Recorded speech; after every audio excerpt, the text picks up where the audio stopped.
Hello and welcome back to Type School. I'm your host and guide, Daparu the Crusha. You can call me Dap. I'll be your guide through this section of the self, which is entitled LOBES.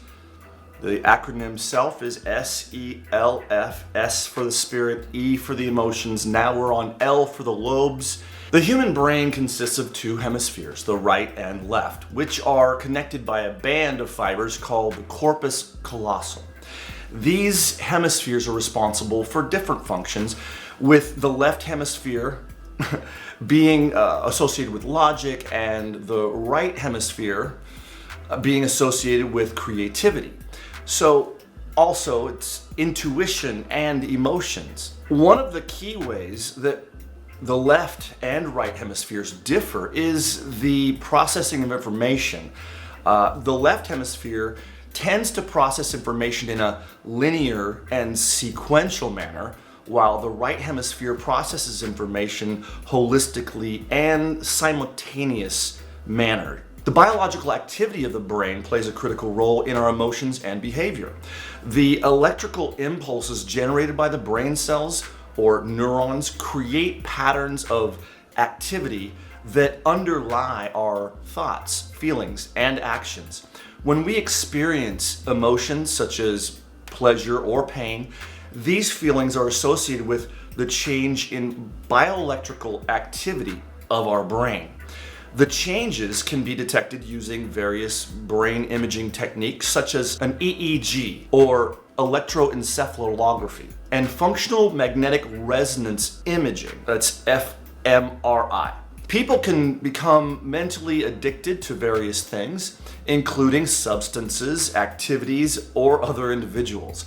This addiction is often linked to changes in the bioelectrical activity of the brain, particularly in the reward centers of the brain. When we engage in behaviors that are pleasurable or rewarding, such as consuming drugs, I know that sounds really rewarding, or engaging in sexual activity, the brain releases neurotransmitters such as dopamine, which create a pleasurable sensation.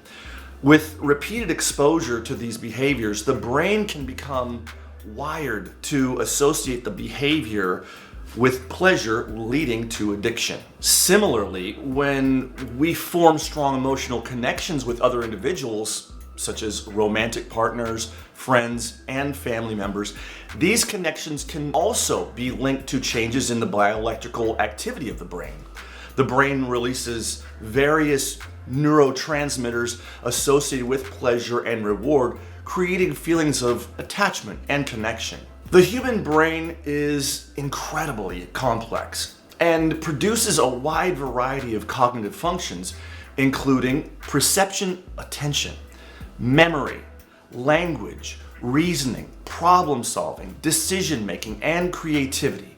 Here are some facts about how the brain produces these cognitive functions. Perception. Perception is the process by which the brain interprets sensory information from the environment. This process involves the activation of specialized neurons in the sensory areas of the brain, such as the visual cortex or the auditory cortex. Attention. Attention is the ability to focus on a particular task or stimulation while ignoring irrelevant information. This process involves the activation of several brain regions, including the prefrontal cortex, parietal cortex, and the superior colliculus. Memory. Memory is the ability to store and retrieve information. This process involves the activation of several brain regions, including the hippocampus, amygdala, and prefrontal cortex. Language. Language is the ability to communicate using a system of symbols and rules, like I before E except after C. I hate that rule. Why do we even have C? Oh, I'm getting off topic. Let me go back. This process involves the activation of several brain regions, including the Broca's area, Wernicke's area, and the angular gyrus. Reasoning. Reasoning is the ability to think logically and draw conclusions from available information. This process involves the activation of several brain regions, including the prefrontal cortex, the parietal cortex, and the dorsolateral prefrontal cortex. Problem solving. Problem solving is the ability to find solutions to complex problems. This process involves the activation of several brain regions, including the prefrontal cortex, the parietal cortex, and the basal ganglia. Decision making. Decision making is the ability to make choices based upon available information. This process involves the activation of several brain regions, including the prefrontal cortex, the anterior cingulate cortex, and the basal ganglia. Creativity. Creativity is the ability to generate novel and valuable ideas or products. This process involves several activated regions of the brain, including the prefrontal cortex, the anterior cingulate cortex, and the default mode network. Overall, the production of these cognitive functions involves complex interactions between multiple brain regions and neural networks, and researchers are still working day and night to find out more incredible mysteries about the underlying mechanisms of cognitive functions. What is the corpus callosum and its functions in connecting the hemispheres? The corpus callosum is a thick band of nerve fibers located between the brain, connecting the two cerebral hemispheres. It is the largest commissural fiber bundle in the brain and plays a crucial role in interconnecting and facilitating communications between the left and right hemispheres. The primary function of the corpus callosum is to enable the transfer of information and coordination of activities between the two hemispheres of our brain. It allows for the integration of sensory, motor, cognitive processes that occur in each hemisphere by facilitating the exchange of information. Some specific functions of the corpus callosum include communication between hemispheres. The corpus callosum enables the transfer of information between the left and right hemispheres of the brain. It also allows the hemispheres to share and exchange sensory information, motor commands, and cognitive processes. Integration of information. By connecting the two hemispheres, the corpus callosum allows for the integration of information from different sensory modalities. For example, visual information processed in one hemisphere can be shared with the other hemisphere to create a more complete perception of the environment. Coordination of motor functions.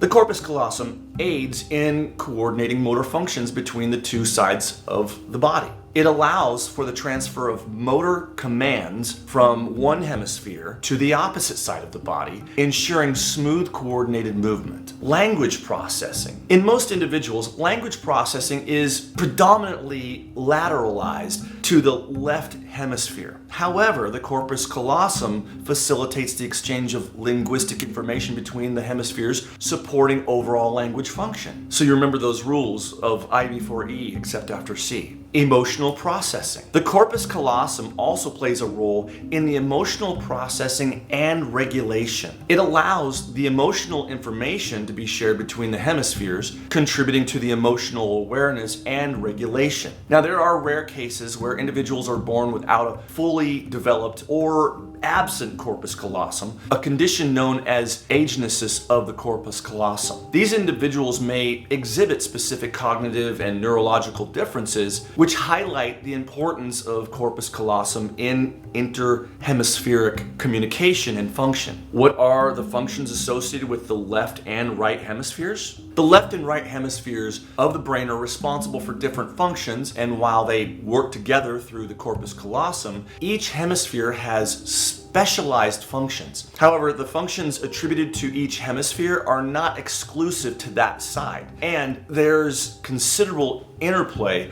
and overlap between them. Here are some general functions associated with each hemisphere. The left hemisphere, language. The left hemisphere is typically dominant for language processing in most individuals. It is involved in tasks such as speech production, comprehension, reading, and writing. Broca's area and Wernicke's area, two important language-related regions of the brain. They're usually located on the left hemisphere. Analytical and logical thinking. The left hemisphere is associated with analytical and logical thinking, problem solving, and mathematical abilities. It is often involved in tasks that require sequential processing, reasoning, and detailed analysis. Verbal memory. The left hemisphere is involved in the encoding and retrieval of verbal and semantic information. It plays a crucial role in storing and recalling words, facts, and other language-based memories. Sequential processing. The left hemisphere is involved in processing information in a linear and sequential manner. It helps in organizing and structuring information, following step-by-step instructions,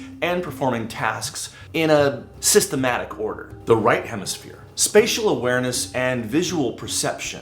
The right hemisphere is involved in spatial awareness, visual spatial processing, and the perception of spatial relationships. Isn't that spatial?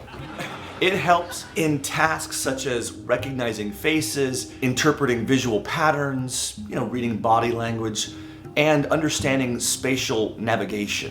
Nonverbal communication and expression. The right hemisphere is involved in nonverbal communication, including the interpretation of facial expressions, tone of voice, and other body language. It contributes to emotional expression and understanding, as well as the recognition of emotions in others, or we call it extroverted feeling. Intuition and creativity. The right hemisphere is associated with intuitive thinking, creativity, and holistic processing. It plays a role in recognizing patterns, making connections, and generating brand new ideas. Visual memory. The right hemisphere is involved in encoding and retrieval of visual and spatial memories. It aids in remembering images, visual details, and the context in which they were perceived. Now, while certain functions are typically associated with specific hemispheres, the brain is highly interconnected, and many tasks involve the coordination and interaction of both hemispheres. The specialization of functions can vary between individuals, and the brain's flexibility allows for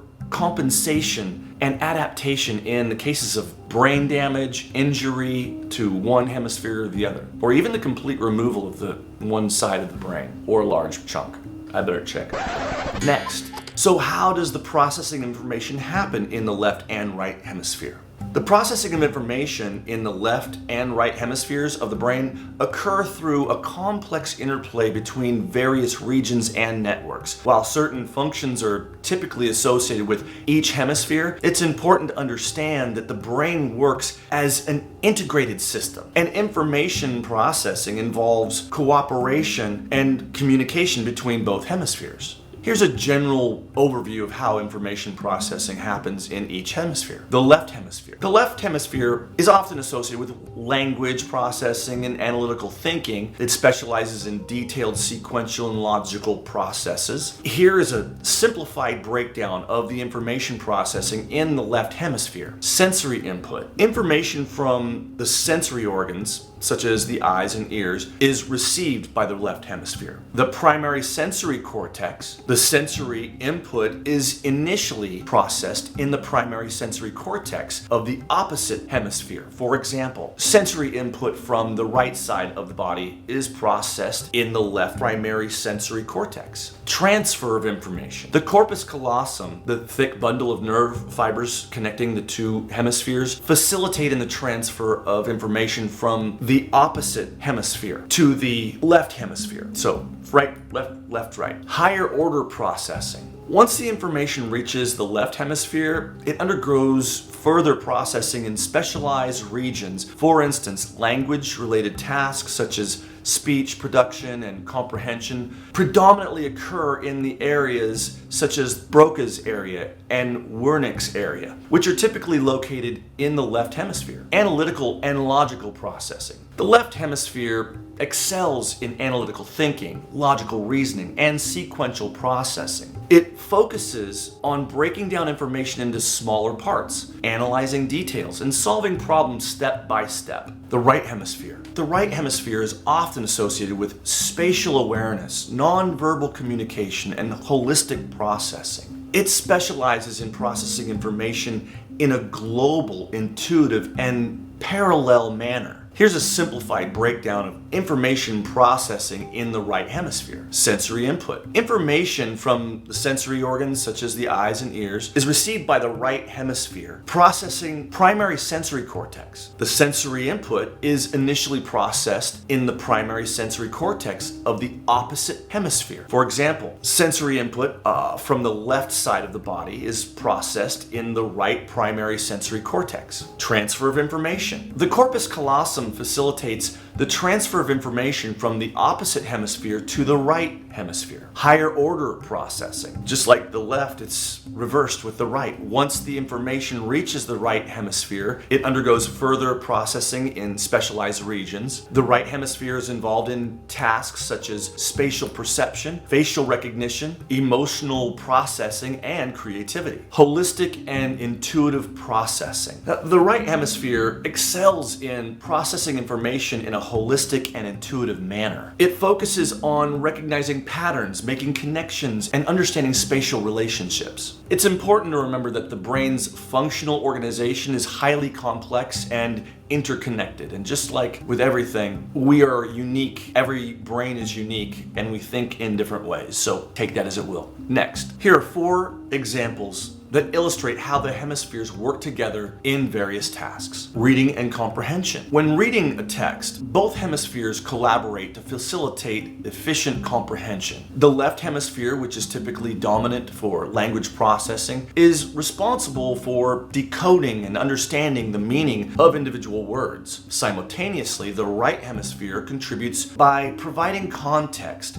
recognizing visual patterns, and integrating information such as tone, emotion, and overall coherence. The left hemisphere focuses on details of the text, while the right hemisphere helps with global understanding. Problem solving. Problem solving often requires a combination of analytical and creative thinking. The left hemisphere excels in analytical thinking, breaking down problems into smaller components and applying logical reasoning to find solutions. The right hemisphere contributes by providing holistic thinking, pattern recognition, and creative insight. The right hemisphere can help identify new approaches and out-of-the-box solutions, while the left hemisphere can analyze the feasibility and practicality of these ideas. Music perception and performance. Music involves a complex interplay between different elements such as rhythm, melody, harmony, and emotional expression. Both hemispheres contribute to the perception and production of music. The left hemisphere plays a role in recognizing musical structure, understanding the language of music, and coordinating fine motor movements in playing the instrument. The right hemisphere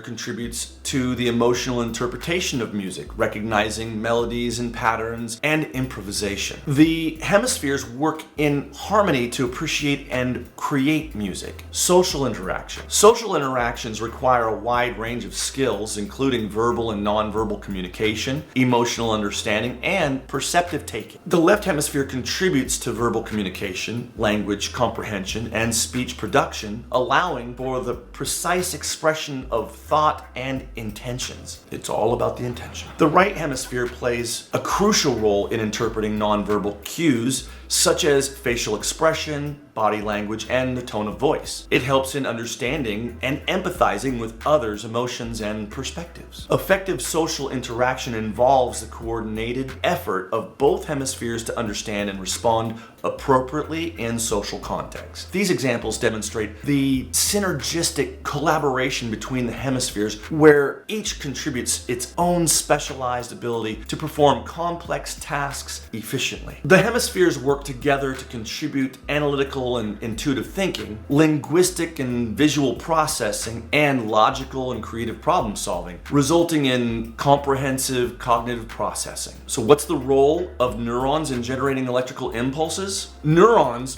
play a crucial role in generating electrical impulses known as action potentials, which are the fundamental means of communication within the nervous system. These electrical impulses allow neurons to transmit information across synapses and communicate with other neurons, ultimately enabling the functioning of the brain and nervous system as a whole. Here's an overview of the processes by which neurons generate electrical impulses. Resting membrane potential. Neurons have a resting membrane potential, which means that there's an electrical charge difference across their cell membrane when they're not actively transmitting signals. The inside of the neuron is negatively charged compared to the outside, which is positive. This is maintained by the distribution of ions across the membrane, such as potassium, sodium, chloride, and negative charge proteins. Depolarization. When a neuron receives a signal or stimulus, it can lead to a change in its membrane potential. If the stimulus is strong enough, it causes the opening of ion channels, allowing positive charged ions, such as sodium, to rapidly flow into the neuron. This influx of positive ions depolarizes the membrane, reducing the charge difference between the inside and the outside of the neuron. Threshold and action potential. If the depolarization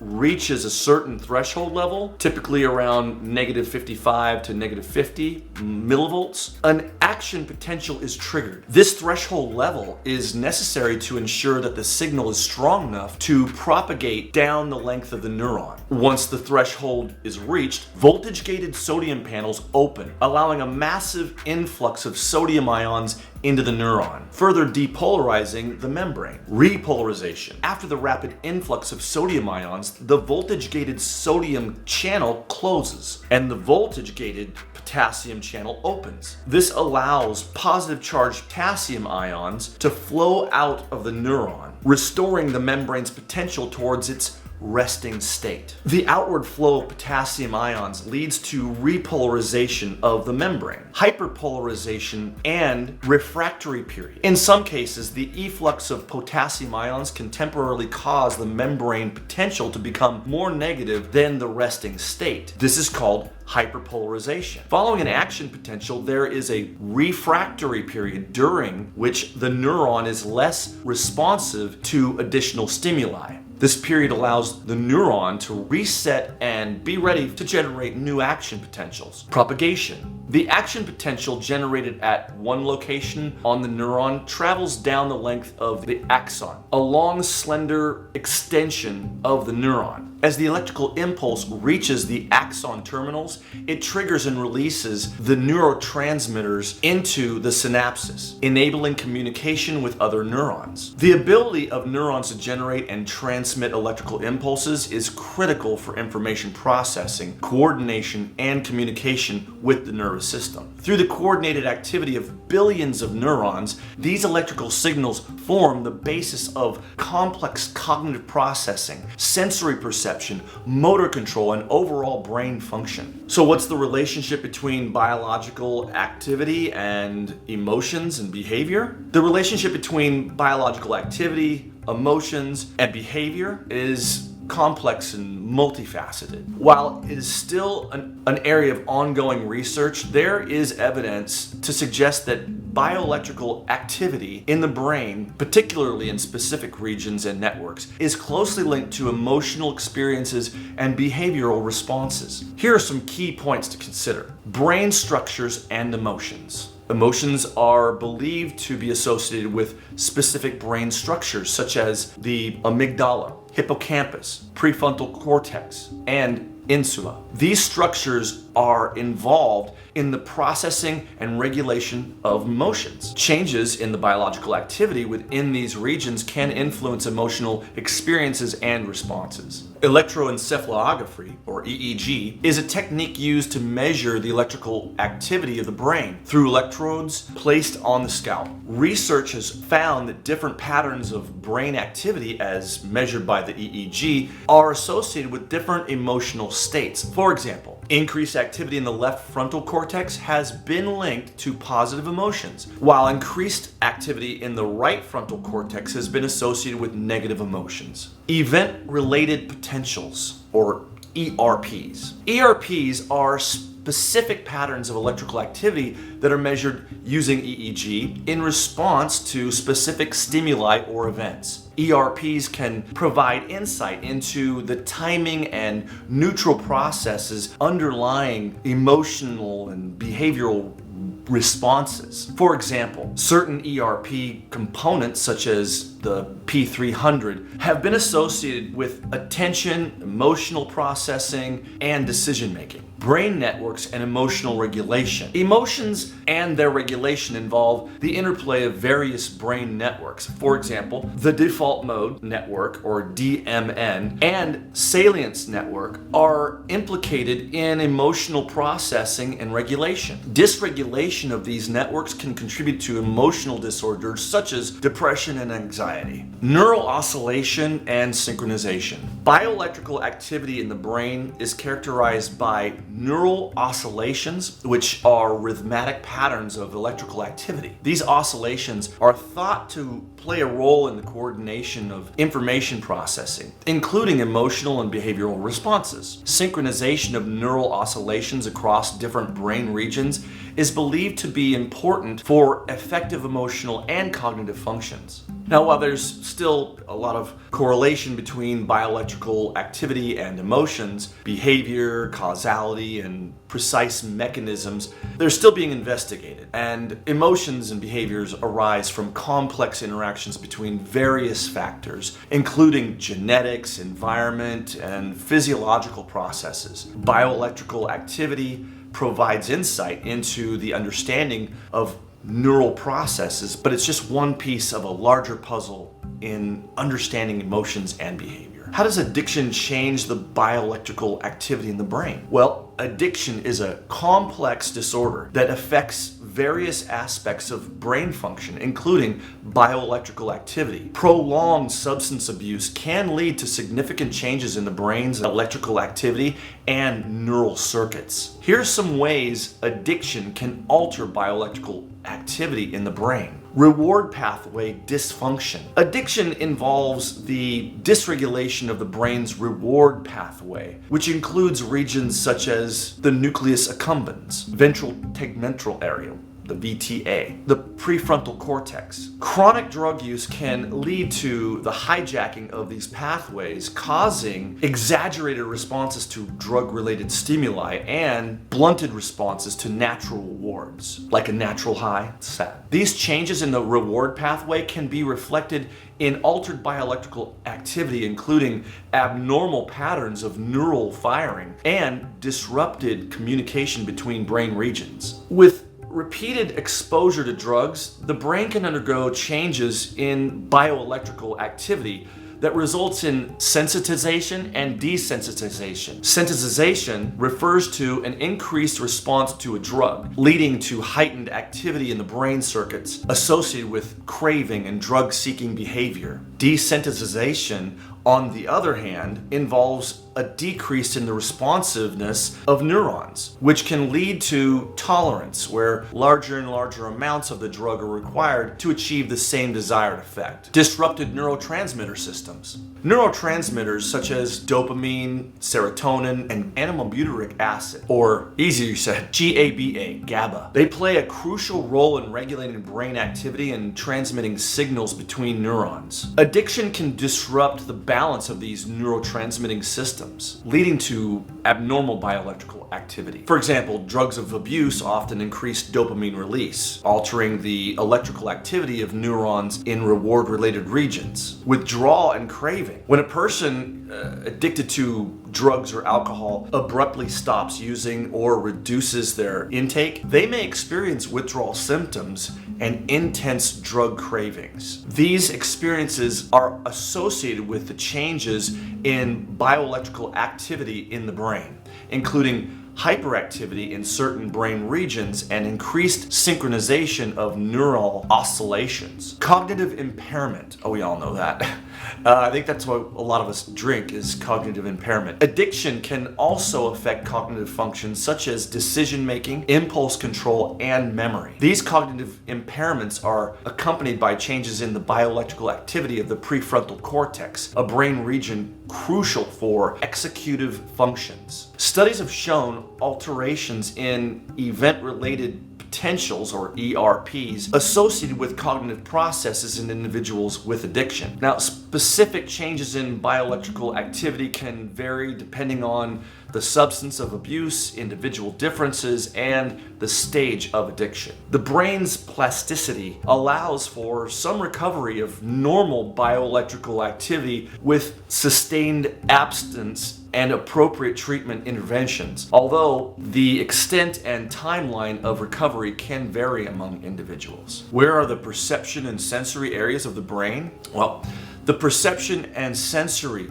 areas of the brain are distributed across different regions, with each area specializing in processing specific types of information. Oh, sensory information, that is. Here are some key regions associated with perception and sensory processing. Primary visual cortex, or optical lobe. Located in the back of the brain, in the optical lobe, the primary visual cortex is primarily responsible for processing visual information received from the eyes. It plays a crucial role in basic visual perception, such as detecting edges, shapes, and motion. Primary auditory cortex, or temporal lobes. Found in the temporal lobe, the primary auditory cortex is responsible for processing auditory information received from the ears. It helps with the analysis of sound frequencies, intensities, and spatial location, forming the basis of our perception and sound. And just think about that. Using the two sides of the hemisphere, we have stereotropic hearing, so we can spatially understand where that sound is coming from. At least we think we can. Somatosensory cortex, or parietal lobe. The somatosensory cortex is located in the parietal lobe and is responsible for processing somatosensory information, including touch, temperature, and pain. It receives information from sensory receptors throughout the body and allows us to perceive sensations such as pressure, vibration, and texture. Gustatory cortex, or insular cortex. The gustatory cortex, located within the insular cortex, is involved in perception of taste. It receives and processes signals from taste buds on the tongue, allowing us to distinguish different tastes such as sweet, sour, salty, and bitter. Olfactory bulb, or limbic system. The olfactory bulb, part of the limbic system, is responsible for processing the sense of smell. It receives input from olfactory receptors in the nasal cavity and plays a role in perception of various odors. Association areas. Beyond the primary sensory cortices, there are association areas that further process and integrate sensory information. These areas include the posterior parietal cortex, which integrates visual and auditory processing and language comprehension. Perception and sensory processing are complex processes that involve a collaboration of multiple brain regions. These areas work together to integrate and interpret sensory information, ultimately leading to our conscious perception of the world around us. Attention and activation of brain regions. Attention refers to the cognitive process of selectively focusing on specific information while filtering out irrelevant or distracting stimuli. When we pay attention to something, certain brain regions become activated to process and analyze the relevant information. The activation of brain regions during attention involves complex neural networks and can vary depending on the type of attention, like for instance, selective attention,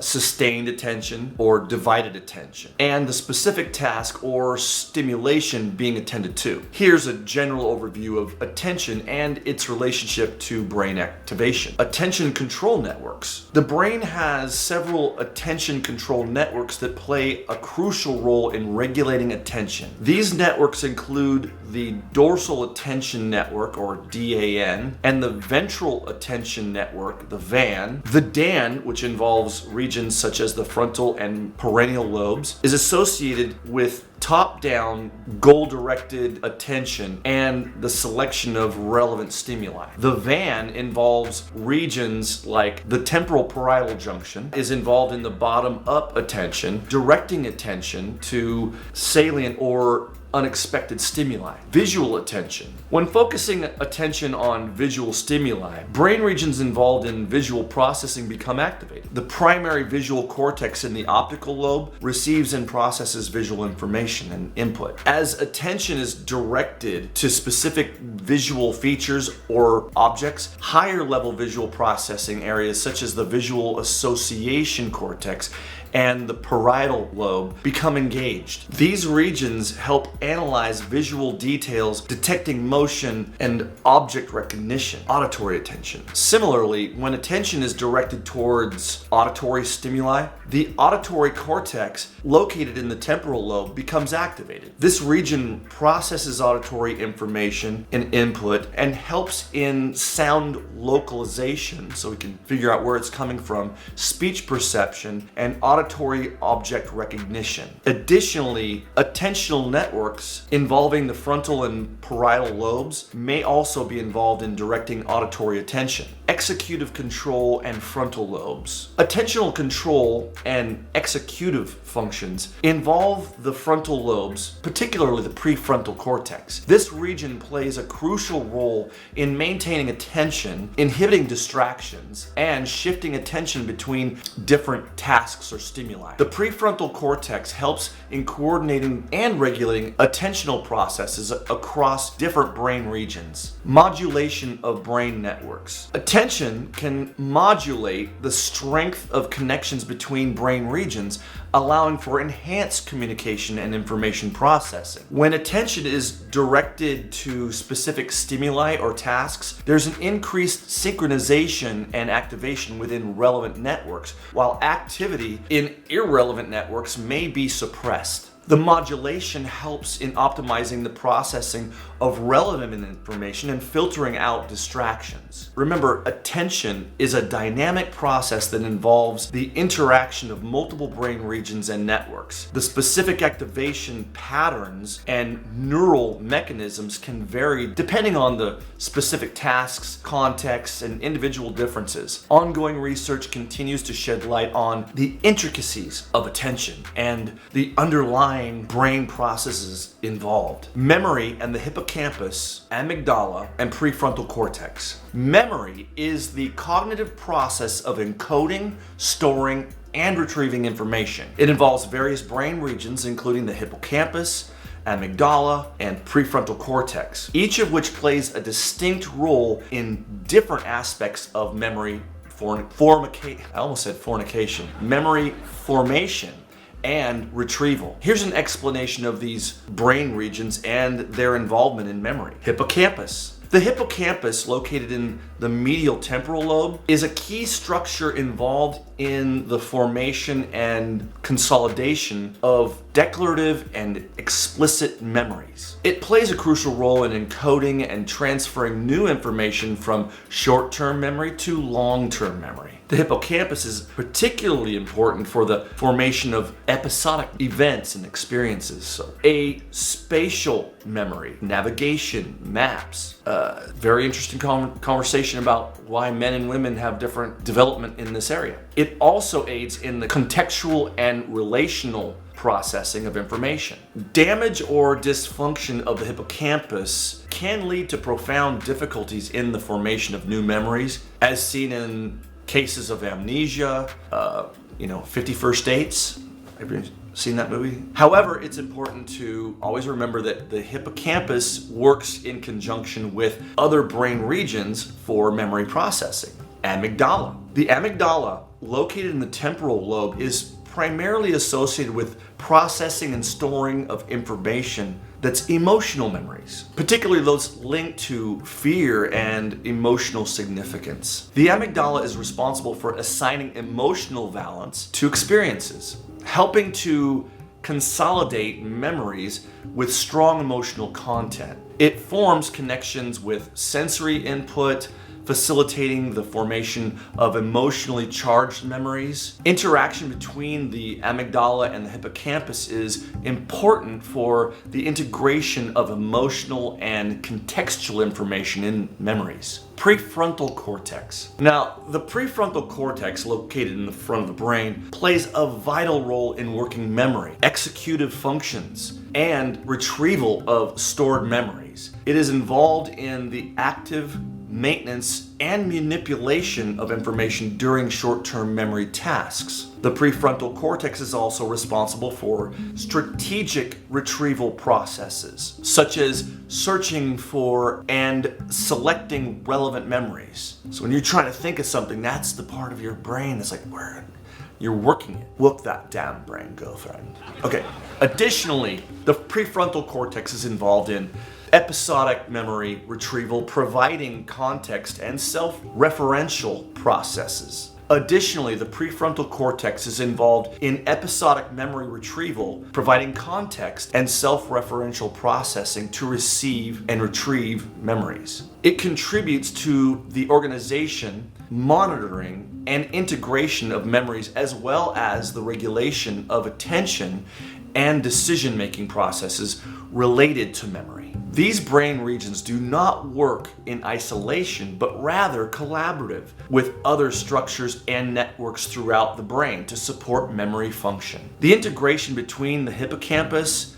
amygdala, and prefrontal cortex, as well as their connections with other brain regions, enable the encoding, consolidation, retrieval, and emotional processing of memories. Language and the Broca's area, Wernicke's area, and the angular gyrus. Language processing involves various brain regions, including Broca's area, Wernicke's area, and the angular gyrus. These regions play critical roles in different aspects of language production, comprehension, and integration. Here's an example of these brain regions and their involvement in language. Broca's area. Broca's area is located in the frontal lobe, usually on the left hemisphere or in the left hemisphere of the brain in most individuals. It is primarily associated with language production and speech articulation. Damage or dysfunction to Broca's area can lead to a condition known as Broca's aphasia, characterized by difficulties in producing fluent speech while comprehension remains relatively intact. Individuals with Broca's aphasia often struggle with finding the right words, constructing grammatically proper and complex sentences, and articulating speech.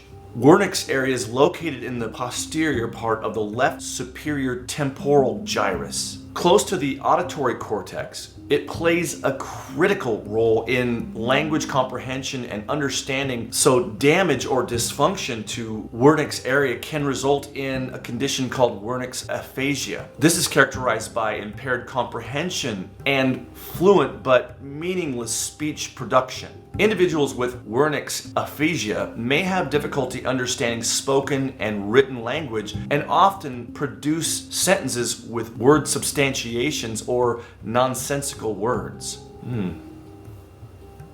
I might have that.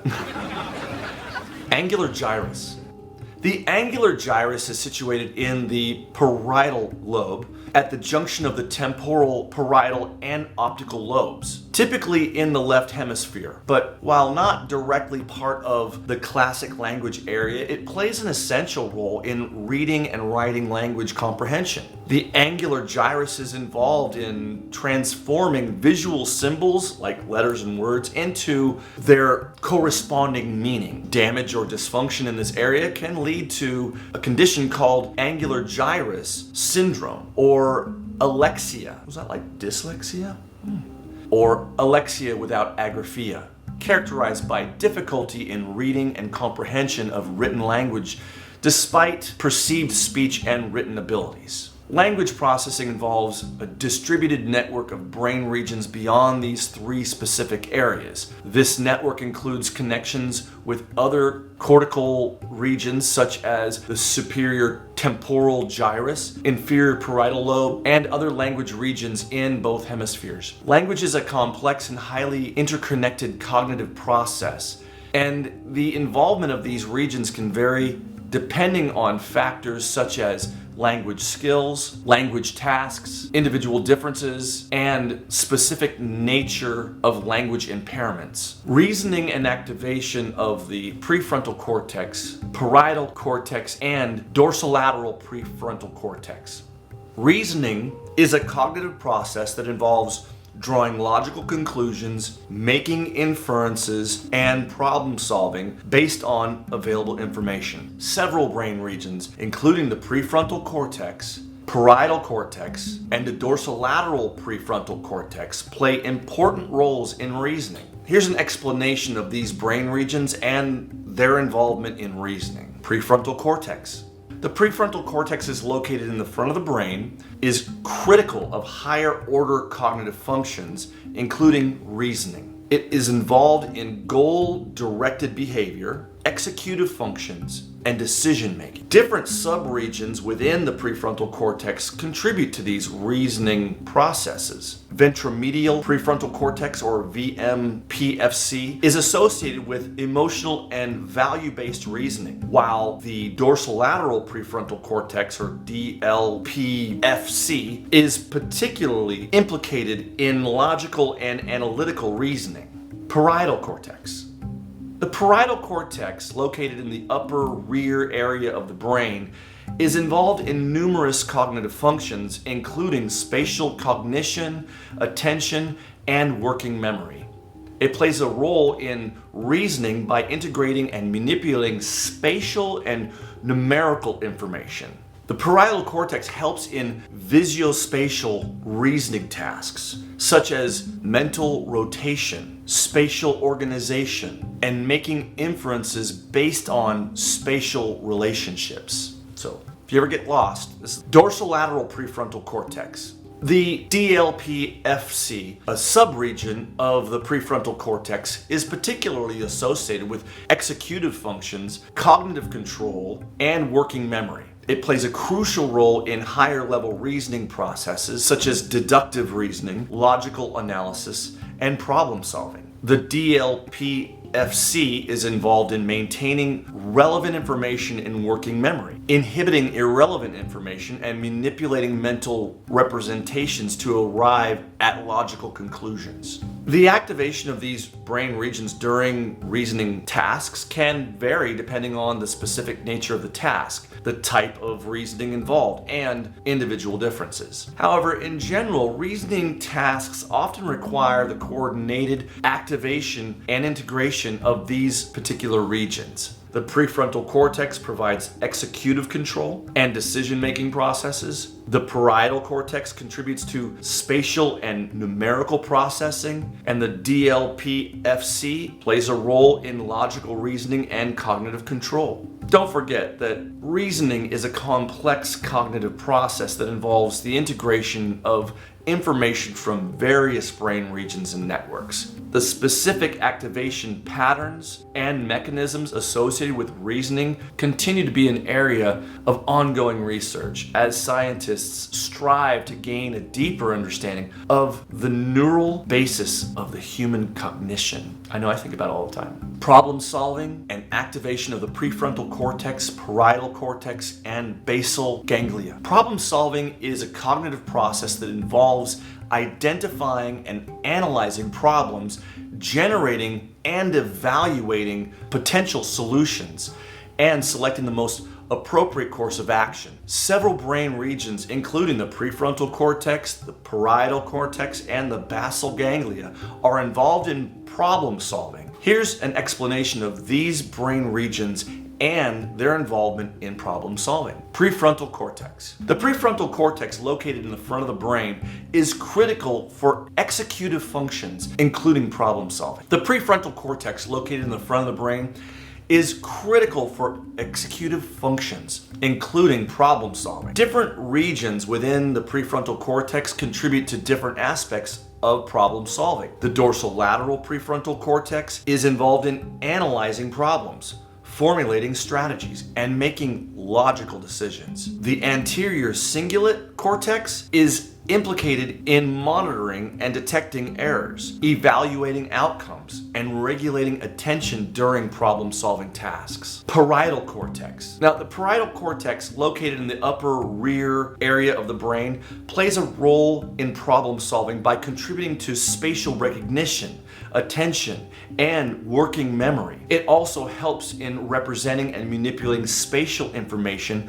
which can be important for mental visualization, organization problem elements, and planning strategies. The parietal cortex also aids in maintaining and updating relevant information in working memory during problem-solving tasks. Basal ganglia. The basal ganglia, a collection of structures deep within the brain, are involved in motor control, reward processing, and cognitive functions, including problem solving. The basal ganglia, especially the caudate nucleus and putamen, play a role in coordinating and selecting appropriate responses during problem solving. They contribute to the evaluation of potential solutions, the suspension of irrelevant responses, and the facilitation of goal-directed actions. The activation of these brain regions during problem solving can vary depending on the specific nature of the problem-solving task, the complexity of the problem, and individual differences. However, in general, problem-solving tasks involve the coordination, activation, and integration of these regions. The prefrontal cortex provides executive control, and the parietal cortex contributes to the spatial and working memory processes,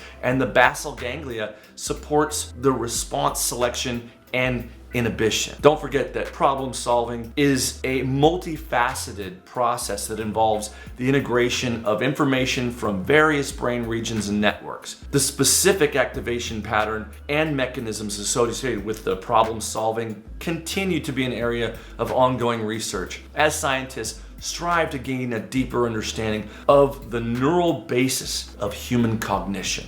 Decision-making and activation of the prefrontal cortex, anterior cingulate cortex, and basal ganglia.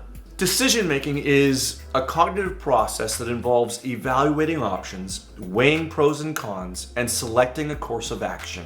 Several brain regions, including the prefrontal cortex, anterior cingulate cortex, and the basal ganglia, play an important role in decision making. Here's an explanation of these brain regions and their involvement in decision making. Prefrontal cortex. The prefrontal cortex, located in the front of the brain, is crucial for higher level cognitive functions, including decision making. Different regions within the prefrontal cortex contribute to different aspects of decision making. The ventromedial prefrontal cortex is involved in the value-based decision making, particularly in assessing the emotional and reward-related aspects of options. The dorsolateral prefrontal cortex is implicated in the cognitive control processes during decision making, such as working memory, inhibiting control, and logical reasoning. Anterior cingulate cortex. The anterior cingulate cortex, located in the middle of the brain's frontal lobe, plays a key role in decision making.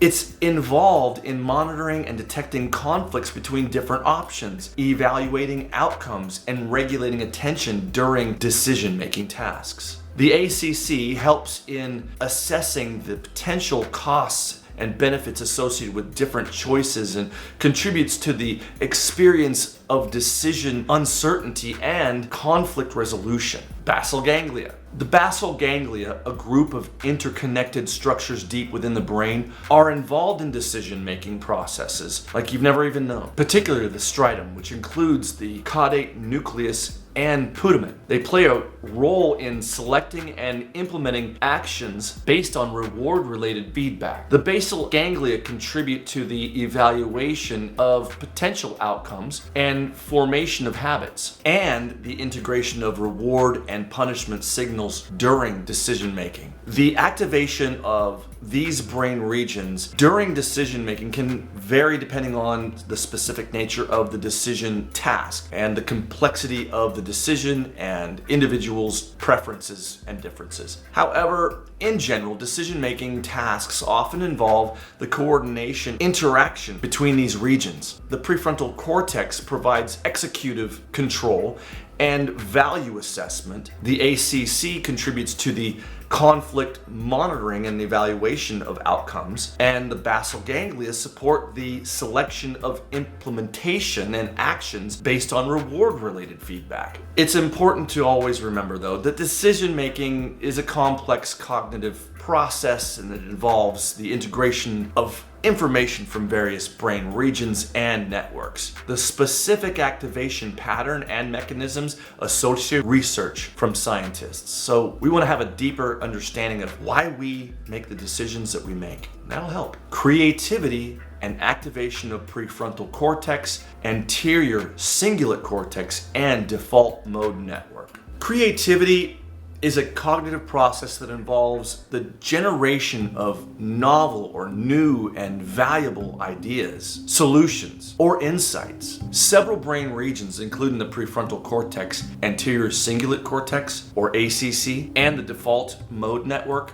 or DMN, play important roles in creativity. Here's an explanation of these brain regions and their involvement in creativity. The prefrontal cortex, located in the front of the brain, is involved in various aspects of creativity. Different regions within the prefrontal cortex contribute to different aspects of creative thinking. The dorsolateral prefrontal cortex is associated with cognitive flexibility, working memory, and the generation of diverse ideas. It plays a role in the overcoming thinking patterns and exploring alternative solutions. ENTPs are really good at this. The ventromedial prefrontal cortex is involved in value-based decision making and emotional aspects of creativity. ENTPs aren't that good at that. Anterior cingulate cortex, the ACC, located in the middle of the brain's frontal lobe, is involved in creativity by monitoring and detecting conflicts, evaluating outcomes, and regulating attention during creative tasks. It helps in detecting discrepancies or inconsistencies and integrating diverse information, leading to innovative ideas. The ACC also plays a role in the emotional and motivational aspects of creative thinking. Default mode network. The DMN is a network of brain regions, including the medial prefrontal cortex, posterior cingulate cortex, and inferior parietal lobe. It is most active during restful or internally focused states and is associated with self-generated thoughts, daydreaming, and creative idea generation. The DMN is involved in processes such as self-reflection, introspection, and making connections between diverse concepts, which are crucial for creative thinking. The activation of these brain regions during creativity can vary depending on specific creative tasks, the type of creativity involved, such as artistic or scientific, and individual differences. However, in general, creative tasks often involve the coordinated activation and interaction of these regions. The prefrontal cortex provides executive control, cognitive flexibility, and value assessment. The ACC contributes to conflict monitoring and outcome evaluation, and the DMN supports internally focused and self-generated thinking processes. Remember, creativity is a multifaceted and complex process that involves the integration of information from various brain regions and networks, the specific activation patterns and mechanisms all associated with this creativity continue to be an area of research, and I am blown away by it. Understanding brain function and mental health treatment. Yes, I understand brain function is crucial for mental health treatment. The brain is the organ that underlies our thoughts, emotions, behaviors, and overall mental well-being. Mental health conditions are often associated with dysfunctions or imbalances in brain activity, neurotransmitter systems, and brain circuitry. By gaining a better understanding of brain function, researchers and clinicians can develop more effective interventions and treatments for mental health disorders. Here are some reasons why understanding brain function is important for mental health treatment. Accurate diagnoses. Understanding brain functions helps in the accurate diagnosis of mental health conditions. Through neuroimaging techniques, genetic studies, and other assessments, clinicians can identify specific brain abnormalities or dysfunctions associated with different mental disorders. This enables more precise and targeted diagnosis, leading to the appropriate treatment and interventions. Personalized treatment approaches. Each individual's brain function is unique, and mental health treatments should be tailored to their specific needs. By understanding an individual's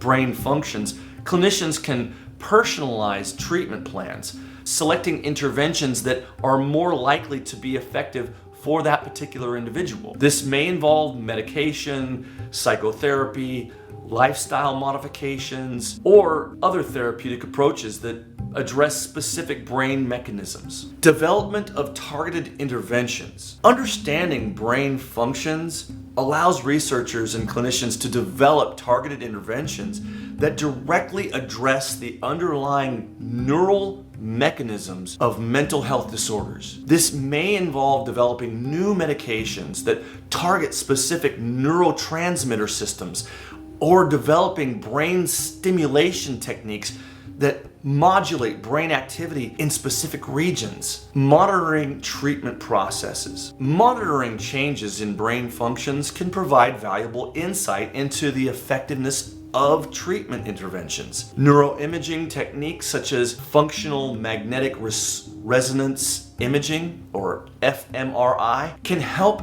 assess changes in brain activity or connectivity following treatment. This allows clinicians to objectively evaluate treatment processes and make adjustments as needed. Advancing research and knowledge. Understanding brain functions contributes to advancing scientific knowledge in the field of mental health. By studying the brain, researchers can gain insight into the understanding mechanisms of mental disorders, identifying new therapeutical targets, and developing innovative treatments. This ongoing research helps improve the overall understanding of mental health and expands the range of available treatment options. In summary, understanding the brain functions is essential for improving the diagnosis, treatment, and management of mental health conditions.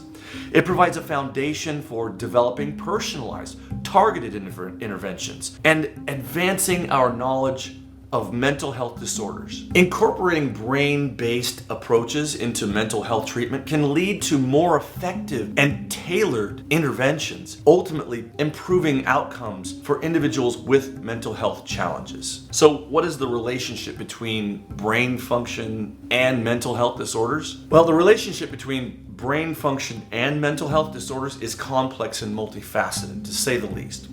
Mental health disorders are often associated with alterations in brain structure, function, and connectivity. While the exact mechanisms underlying mental health disorders are not fully understood, there are several ways which the brain function and mental health disorders are interconnected. Neurotransmitter imbalances. Many mental health disorders involve imbalances or dysfunctions in neurotransmitter systems. Neurotransmitters are chemical messengers that transmit signals between brain cells. Imbalances in neurotransmitters such as serotonin, dopamine, and norepinephrine have been implicated in conditions like anxiety, depression, and schizophrenia. Altered neurotransmitter function can disrupt normal brain signals and contribute to the development and manifestation of mental health disorders. Structural and functional abnormalities. abnormalities. Brain imaging studies have identified structural and functional abnormalities in individuals with mental health disorders. For example, individuals with depression may exhibit reduced volume in certain brain regions, such as the hippocampus or prefrontal cortex. Similarly, individuals with schizophrenia may show abnormalities in connectivity and communication between the brain regions. These structural and functional changes can impact cognitive processes, emotional regulation, and ultimately your behavior. Genetic factors. Genetic factors play a role in the development of mental health disorders and can influence brain function. Certain genetic variations may increase susceptibility to mental health conditions by affecting neurotransmitter systems, neural circuitry, and neural developmental processes. Understanding the genetic underpinnings of mental health disorders can provide insight into the relationship between brain function and these conditions. Environmental influences. Environmental factors such as stress, trauma, or substance abuse can impact brain function and contribute to the development of mental health disorders. Chronic stress, for example, can lead to changes in the brain's stress response system, affecting areas like the amygdala and the hypothalamic pituitary adrenal axis. These changes can contribute to the development of anxiety and mood disorders. Feedback loop. Mental health disorders can also have reciprocal effects on the brain function. Persistent mental health challenges can influence brain structure, function, and connectivity over time. For instance, chronic depression or anxiety may lead to long-term changes in the brain regions associated with emotional regulation, cognitive processing, and reward systems. Please note that the relationship between brain function and mental health disorders is not deterministic. Mental health disorders are complex and multifaceted, involving a combination of genetics, environmental, physiological, and psychological factors. Brain function is just one piece of the puzzle, and other factors such as social support, psychological factors, and an individual resilience also play significant roles in their mental health. Understanding the relationship between brain function and mental health disorders is an ongoing area of research. Advances in neuroimaging techniques and genetics and neuroscience are contributing to the betterment of understanding how the brain functions in relation to mental health disorders. What are some current research on brain function and mental health treatments to be aware of? Neuroimaging studies. Advances in neuroimaging techniques such as functional magnetic resonance imaging and positron emission tomography have allowed researchers to investigate brain activity and connectivity patterns in individuals with mental health disorders. These studies aim to identify specific brain markers associated with different disorders, understand the neural mechanisms underlying symptoms, and predict treatment response. Transcranial magnetic stimulation, or TMS. TMS is a non-invasive brain stimulation technique that has shown promise in the treatment of various mental health disorders. Researchers are conducting studies to determine optimal TMS parameters, target specific brain regions implicated in different disorders, and examine the long-term effects of TMS on brain function and symptom improvement. Deep brain stimulation, or DBS. DBS involves implanting electrodes in specific brain regions to modulate neural activity. I think this is what Elon Musk is looking to do. It has been explored as a potential treatment for severe and treatment-resistant mental health disorders such as depression and obsessive-compulsive disorder. Ongoing research aims to refine DBS techniques, identify optimal target areas, and understand the neural mechanisms underlying its therapeutic effects. Connectomics is the study of brain connectivity and network organization. Researchers are investigating how disruptions in brain networks contribute to mental health disorders and how interventions can modulate these networks to promote symptom improvement. The field explores the connectivity patterns within and between brain regions using techniques such as diffusion tensor imaging, or DTI, and resting state fMRI, personalized medicine approaches. With advancements in genetics and molecular biology, researchers are exploring the use of genetic markers and biomarkers to predict treatments, responses, and tailor interventions for individuals with mental health disorders. These personalized medicine approaches aim to optimize treatment outcomes by matching specific treatments to an individual's unique biological and neurobiological profile. Remember, the field of brain functions and mental health research is consistently evolving. We need new findings with new techniques and new technologies and new treatments, new approaches, and they're emerging all the time. So we need to expand our understanding of the brain and informing innovative treatment strategies to the rest of the world. Staying informed about certain current research through scientific publications, reputable journalists, and academic conferences can provide valuable insight into the latest advancements in this field. Well, that's all the time we have for this exhaustive study on the lobes, and I hope that you are absorbing this in your lobes so that you will have a better understanding of where your brain regions are strong and where they're weak. And so I have looked at this study to understand myself in a deeper way and see where my brain functions are actually weaker and strong. So, well, that's all the time I have for right now. I just want to say thank you so much. We're all the way to the L, and next is the F, the flesh, the SELF, and then we'll be a complete self once we understand who we are in its complexity and completion. So, as always, make sure you like, subscribe, ring the notification bell, you won't miss a thing, and also join Type School today. And I want you to go out there and find yourself. Until next time, this is Daparu to Crusha from Club MBTI and Club ENTP and Type School, and just enjoy the study. Now go find yourself.